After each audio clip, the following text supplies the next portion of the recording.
Greetings, my dear viewer. You're on the channel The Price of Cheating. The channel is for those who appreciate traditional family values and condemn adultery. So be sure to subscribe to the channel. Let's get started. It's hard to pinpoint exactly when everything started to change. My husband, Oliver, has always been the center of my world. From the outside, we seem like the perfect couple, and many see Oliver as an ideal partner. Handsome, successful, charming. He has a natural charisma and authority that don't require any extra effort. Approaching 57, he still has that commanding presence, while I, Margaret, sometimes feel like I'm aging a little faster. We've been married for 37 years now. Even though I often receive compliments from men, I've learned to ignore them. The most annoying ones come from overconfident types who think too highly of themselves. At 53, I've become comfortable in my own skin. My brown eyes, hair of the same shade, and a figure that still holds up have become my pride. I try to stay active, practice yoga, and maintain my shape, but I don't obsess over it. I enjoy good food and a glass of wine, which have added a few extra pounds, but I've accepted that as a natural part of life at this stage. I run a retail store and have a deep love for books, puzzles, and games of all kinds. Our children, Robert and Mary, are adults now but live nearby, so we often gather for family evenings. Our intimate life hasn't lost its spark either. The only issue, if it can be called that, is that I've never achieved complete satisfaction in bed, though it seems to bother Oliver more than it does me. He's attentive in every other way, and I genuinely enjoy being with him. One particular year, I decided to invite Oliver to my company's New Year's party. I always love dressing up for such events, and we usually have a great time. As always, Oliver fit right in, easily mingling with different people. After a while, I left him at the bar and went to dance. At first, I danced with female colleagues, but soon some young men joined us. Among them was Harry, our new supply manager. Harry and I always had a good rapport. Our interactions were easy and relaxed. He's young, athletic, and charismatic, and I couldn't help but notice that he was paying me a lot of attention. After a while, I went to check on Oliver and found him at the bar, looking rather unenthusiastic. He seemed a bit down, as if he was ready to go home. "Sorry, darling," I said. "I got caught up in conversation and lost track of time." "With everyone or just him?" Oliver replied, nodding toward Harry. "That's just Harry, a colleague," I explained. "We were just having a bit of fun, dancing." "I saw the way you looked at him," Oliver said calmly. "You like him." It didn't sound like a question, more like a statement. I was caught off guard. "What?" "No." "Well, maybe I hadn't thought about it before. But now that you mention it, I guess, yes, a little." I did enjoy the attention, and it was nice to be noticed in that way. But I didn't understand. Sure, Harry was attractive, but I wasn't interested in anything beyond a friendly, professional relationship. Even if Harry had shown interest, I wouldn't have pursued it. Surprisingly, Oliver didn't react with anger. He seemed to accept my words. We stayed at the party, and I made an effort to spend more time with him. When we got home, my attraction to Oliver was at its peak, and we had an incredible night together.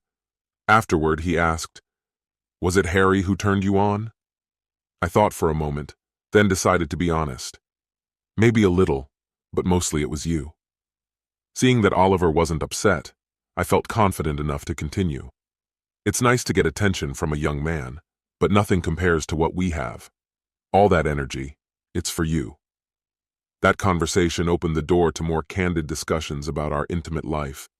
We started sharing our fantasies, and our connection became more vibrant and frequent. I began experimenting with new lingerie, knowing how much Oliver loved stockings and heels. When we went out for dinner or drinks, I'd flirt with him, and I discovered a new side of my sexuality. Our conversations about fantasies also expanded, including hypothetical partners, usually celebrities or athletes. Throughout all of this, I constantly reassured Oliver how much I loved him and how lucky I was to have a partner who was open to exploring these things. We even started watching adult films together, some with themes of infidelity, which added a new level of excitement to our relationship. In the office, Harry often flirted with me, and I couldn't deny that I liked it. He regularly invited me out on dates, and though I always declined, a part of me secretly wanted to say yes. It became clear that I needed to talk to Oliver. One evening, I decided to discuss it with him. "I love you more than anything in the world," I began. "You're the best husband I could have ever dreamed of." Oliver smiled warmly. "I love you too," he replied. "But something's bothering you, isn't it?" "No, everything's fine," I said, though I knew it was a lie. I reminded him of our previous conversation. "Do you remember when you asked if I was interested in trying something new in our intimate life? I've been thinking about it a lot, and I feel like I want to explore this curiosity before it's too late. I wonder if it would be different with someone else." Oliver's face showed confusion, but I was sure this was something that could benefit us both.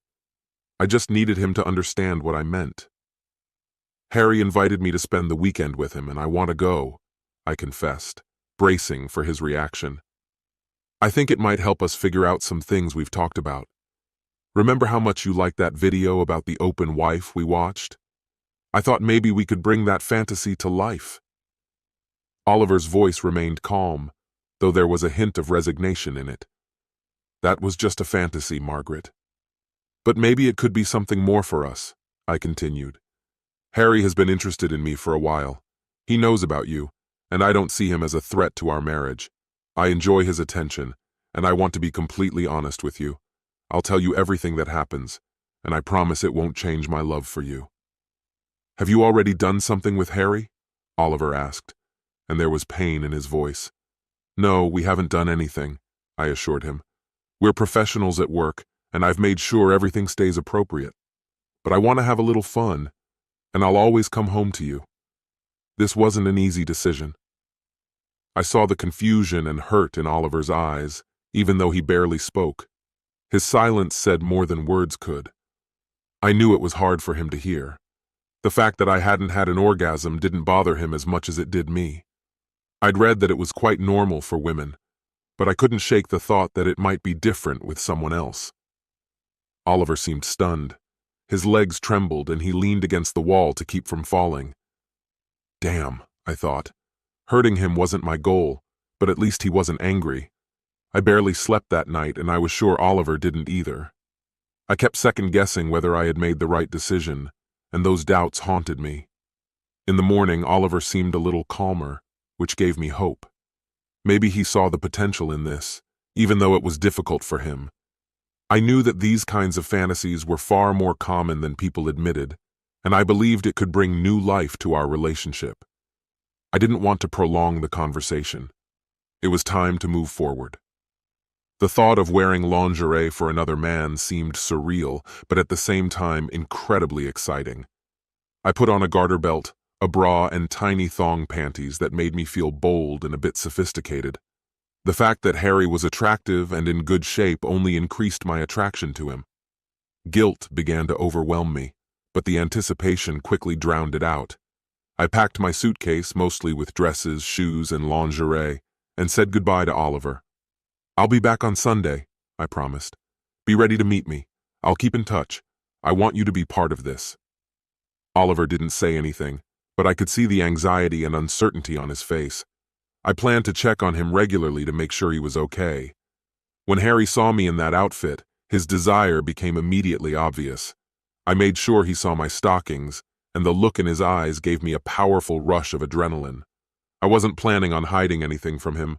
I wanted him to fully appreciate me. The tension between us was electric, and I couldn't contain my excitement for what lay ahead. "How did Oliver take the news about our trip?" Harry asked. "Not as well as I hoped," I admitted, "but not as badly as I feared. I was a bit surprised he didn't object more." "And he knows what we're going to do?" Harry asked. "Yes," I replied. I refined my approach, making it clearer but still respectful.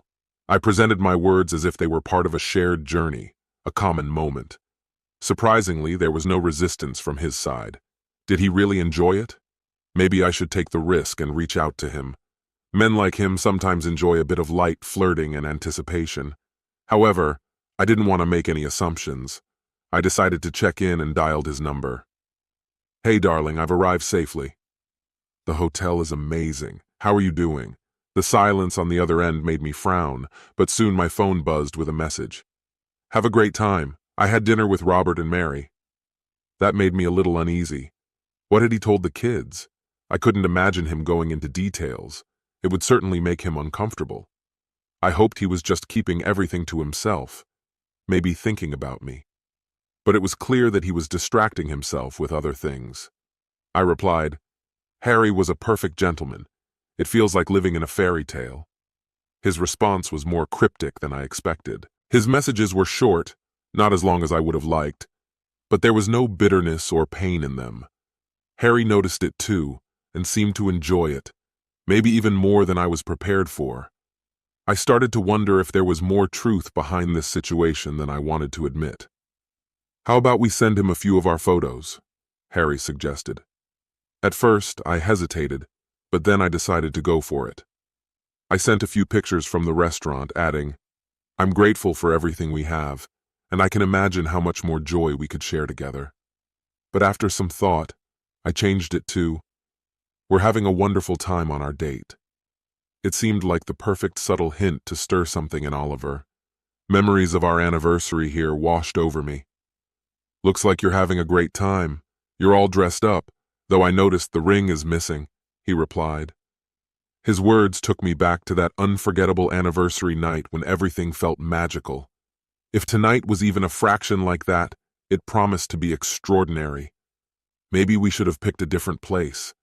I didn't want Oliver to feel replaced or forgotten. My ring still meant the world to me. "Don't worry, darling. By Sunday, it'll be back on my finger when I return. I love you truly." Guilt crept in, but I reassured myself that enjoying time with Harry didn't diminish my love for Oliver. After dinner, we had a few cocktails, and the tension between Harry and me became palpable. We declined the offer for another round and headed to the room. On the way, I quickly texted Oliver, "Heading up. Hope this excites you. I'll be the wife you love again, very soon. How are you feeling?" Before I could put my phone away, Harry pulled me close and kissed me so intensely that I trembled. "You won't regret this, Margaret," he whispered. "Maybe we could even make this a regular thing if Oliver's okay with it." His words sent a wave of excitement through me. I felt desired, and it was intoxicatingly new. Harry's touch made my body tingle with electric energy. I asked him to wait on the bed while I changed into something more fitting. In the bathroom, I unzipped my dress and glanced at myself in the mirror. The lingerie I bought for this moment looked stunning. But then I looked at my phone. Still nothing from Oliver. This was harder on him than I had expected. Although we had both agreed to this, his silence was troubling. I typed out another message. "Oliver, are you there? You've been so quiet today. I love you, darling." When I finally returned home, I hoped we could sort everything out. However, deep down, I doubted it was really possible. I stared at my phone, trying to understand what my husband was thinking. Of course, to some extent, he had to be questioning or regretting our decisions. That's just the reality of where we are now. I even sent him a few flirty selfies, posing in front of the bathroom mirror, showing off my lingerie and stockings. From the other room, Harry teased, asking if I was trying to make him wait on purpose. My phone vibrated, and I looked at the screen. "Yes," was all it said. But instead of excitement, it felt like my attempt had disappointed him. I didn't want to push further. Damn, things weren't going the way I had hoped. Those photos were supposed to bring us closer, but now everything felt wrong. I tried calling him, but he didn't pick up. Maybe he wasn't as interested tonight as I thought. Just as I was about to send another message, the phone rang. "Forget it. Do you like puzzles?" "Puzzles?" He told me to check the first words of his messages. Confused, I went back and reread them. "Have fun. Forget. Forget." Then it hit me. Actually obvious. Yes. Divorce. Divorce. My heart sank. Damn it. I tried calling again, but still no answer. Panicking, I hastily got dressed, struggling to put on my shoes while Harry looked at me in confusion. "I need to go home. Now," I said in a rush. Harry was stunned, but quickly tried to calm me, asking what was going on. I shoved the phone at him, showing him the messages. "Damn. You don't think he's going to do something crazy, do you?" "I don't want my wife finding out about this," Harry muttered nervously. "Wait, you're married?" I blurted out, rushing out of the bathroom and frantically sending more messages. "I'm coming. On my way," I wrote, praying for some kind of response. Harry grabbed his car keys and we ran out of the house. I kept trying to call, but there was still no answer. I left a voicemail, my mind racing. There was nothing more I could do. "I'm coming home," I wrote again. This time, the response came almost immediately. "Margaret had her fun. Thanks for the heads up. Gives me time to prepare." Fear gripped me. "Please don't do anything rash," I begged. Everything felt like a terrible mistake. Even loving him now felt wrong. Then another message arrived. "Legally, I have no other choice." In desperation, I tried to explain myself. "I'm not seeing him anymore. I choose you." But his reply was colder than before. "It's pointless. You wanted him, and I don't want to hold you back. Your body, your choice." "Did you at least know he's married with 3 kids?" he added. "Take your time. I'm leaving. I got fired just before retirement, and I'm going traveling." His last message was like a punch to the gut. "Oh yeah, by the way, I found another word." I scrolled through the messages again. Chance, love, law, whore. My heart clenched. When I finally pulled up to the house, everything felt wrong. A "for sale" sign was staked in the front yard. I had poured so much love into this home. It had been my sanctuary. But now it was all falling apart. Inside, on the kitchen table, lay the divorce papers, already signed by Oliver. Most of his clothes and personal belongings were gone. The realization hit me like a sudden, crushing blow. He was slipping away, the person who meant everything to me. We had shared so much. Every conversation flowed effortlessly, always filled with laughter. He was the center of my universe, and now that universe was crumbling as he drifted further away. In a desperate attempt to hold on to him, I sent one more message. "This can't be the end. I love you, and I know you love me too." For 2 agonizing weeks I waited, clinging to the hope of a response. But nothing came. His silence was like an endless abyss. No matter how many times I reached out, there was no answer. I was consumed by grief. He took half of our savings and packed up the things that mattered most to him. Then, one day, an envelope arrived in the mail, his unmistakable handwriting on the front.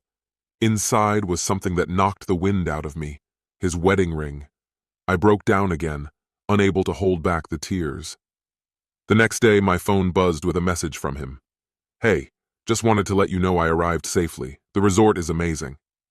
I stared at the screen, hoping for more, but that was all. Attached was a photo of a beach, so beautiful it looked unreal, the water a vibrant blend of turquoise and jade. The image was stunning, but my heart felt heavy. I quickly typed a response. "I'm sorry, Oliver. Please, just come home." But then something strange happened. His next message sent a shock through me. He said he was now living his dream and mentioned a woman named Emily, who was kind and welcoming. He sent another picture, this time of a tanned woman lying on a lounge chair in a green and yellow bikini. It hit me like a punch. He was throwing my own words back at me, the ones I had sent in a moment of weakness that night with Harry.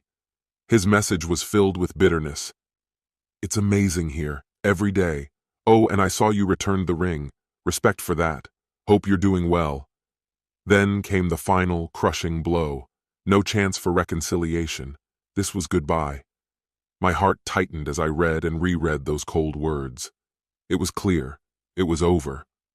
But Oliver didn't stop there. He went further, forwarding all the messages I had sent to Harry that night by email, to Harry's wife, to my relatives, and even to our children. Harry called me, furious, raging that his wife had kicked him out and filed for divorce. He blamed me and my messages, and I blamed him for being insistent that night. My relatives were beside themselves with anger and confusion, trying to make sense of what had happened. But the most painful, the deepest blow, was from my children. Their disappointment was unbearable. Without hesitation, they told me not to expect Oliver to ever come back. This concludes the story. If you like it, then put your powerful like and subscribe to the channel.